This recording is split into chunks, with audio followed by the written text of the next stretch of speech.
శ్రీకాకుళం జిల్లా మందస మండలం ఉద్దాన ప్రాంతమైన బిడిమి గ్రామ సమీపంలోని జీడి తోటల్లో ఎలుగు కోన హల్చల్ చేసింది. తల్లి నుంచి తప్పిపోయిన ఎలుగుబంటి పిల్ల స్థానిక ప్రజలను చూస్తూ భయంతో అరవడంతో మొదలుపెట్టింది.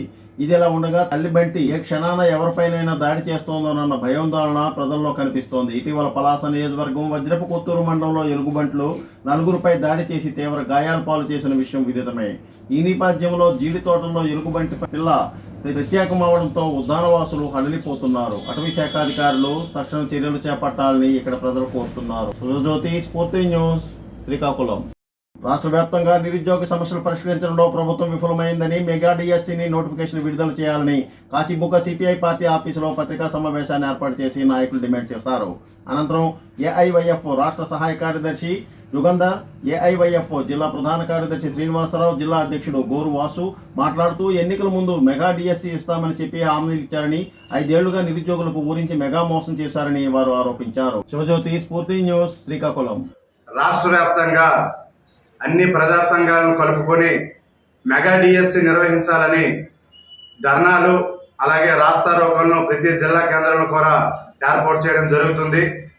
మరి దీని యొక్క ముఖ్య ఉద్దేశం ఈరోజు పలాస పట్టణ కేంద్రంలో ఏఐవైఎఫ్ ఆధ్వర్యంలో పత్రికా సమావేశం ఏర్పాటు చేశాం.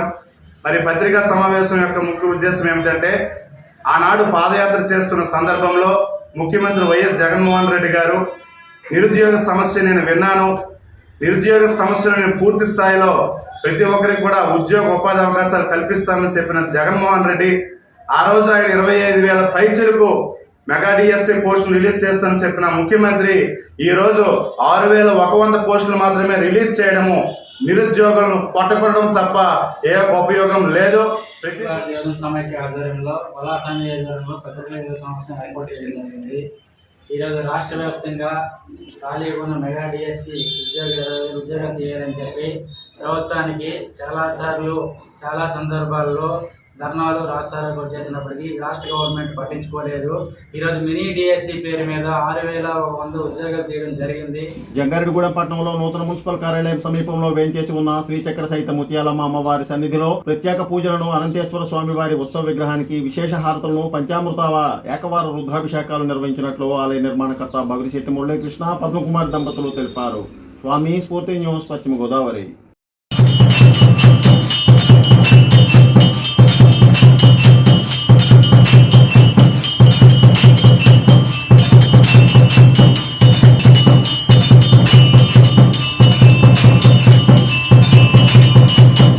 కాకినాడ పట్టణ పరిసర ప్రాంతాల నుంచి 300 మంది భక్తులతో శ్రీ సీతారామచంద్ర స్వామి వారిని దర్శించుకోవడం కోసం పాదయాత్రగా భద్రాచలం వెళ్తున్న శ్రీ వాసుదేవ గురుస్వామి మార్గమధ్యంలో స్వయంభూలుగా వెలిసిన శ్రీ మధ్యాంజనేయ స్వామి వారిని దర్శించుకున్నారు.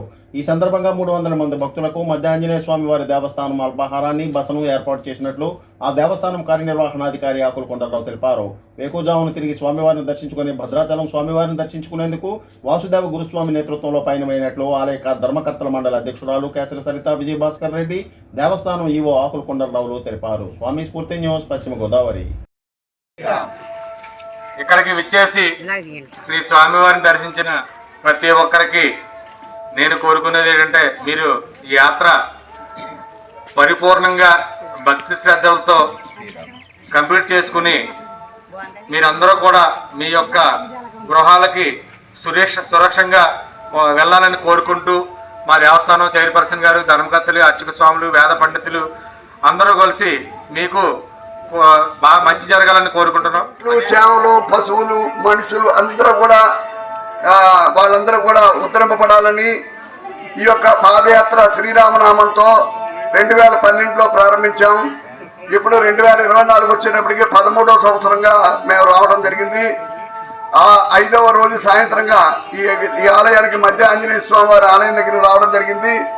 వచ్చిన వెంటనే ఇక్కడ ధర్మకర్త మండలి, అలాగే చైర్మన్ గారు, అలాగే ఈవో గారు, వారి యొక్క స్టాఫ్, అదేవిధంగా ఆలయ అర్చకులు అందరూ కూడా మమ్మల్ని ఆహ్వానించి ఎంతో గొప్పగా మమ్మల్ని ఆదరించి మాకు సౌకర్యాలు సకల విశ్రాంతి కలిగించి మమ్మల్ని ఎంతో ఆనందపరిచి ప్రసాదాలు ఏర్పాటు చేసి మమ్మల్ని ముందుకు నడిపించినటువంటి ఈవో గారిని అందరినీ కూడా ఆ యొక్క మధ్య ఆంజనేయ స్వామి వారి యొక్క అనుగ్రహంతో అందరూ కూడా బాగుండాలని ఒక గురుస్వామిగా నేను కోరడం జరుగుతున్నది.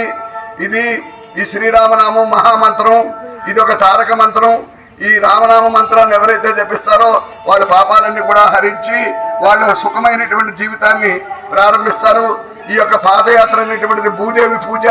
ఈ భూదేవి మీద మనం నివసిస్తున్నాం కాబట్టి ఆ భూదేవి రుణం తీర్చుకోవాలంటే ఈ యొక్క పాదయాత్రే రామనామంతో చేసే యాత్ర. ఎందుకంటే మనం ఇల్లు కట్టుకున్నా మనం నివసించిన మనం సంపాదించిన భూమి మీద, అందుకని భూమి పూజ చేయడం అనమాట. ఇంక రెండోది ఏంటంటే ఈ సమస్త జీవరాశులు ఆ యొక్క నామం వల్ల ఈ అనంత వాయువులో కలిసి అందరినీ కూడా అన్నిటినీ కూడా నోరు లేని జీవులన్నింటినీ కూడా ఉద్ధరింపబడే నామం గొప్ప నామం. అలాగే ఈ యాత్రలో ఉదయం, మధ్యాహ్నం, సాయంత్రం ఎంతో మంది పలహారాలు, భోజనాలు, మళ్ళీ సాయంత్రం పలహారాలు, మనకి బస ఏర్పాటు చేయడం, ఎన్నో సౌకర్యాలు, ఎన్నో పళ్ళు, ఎన్నో త్రోవలు ఎందరో ఇస్తూ ఆ యొక్క మనం చూసి మన రామనామాన్ని చూసి చలించి ముందుకొచ్చి మన అందరినీ కూడా please like, share, subscribe our channel.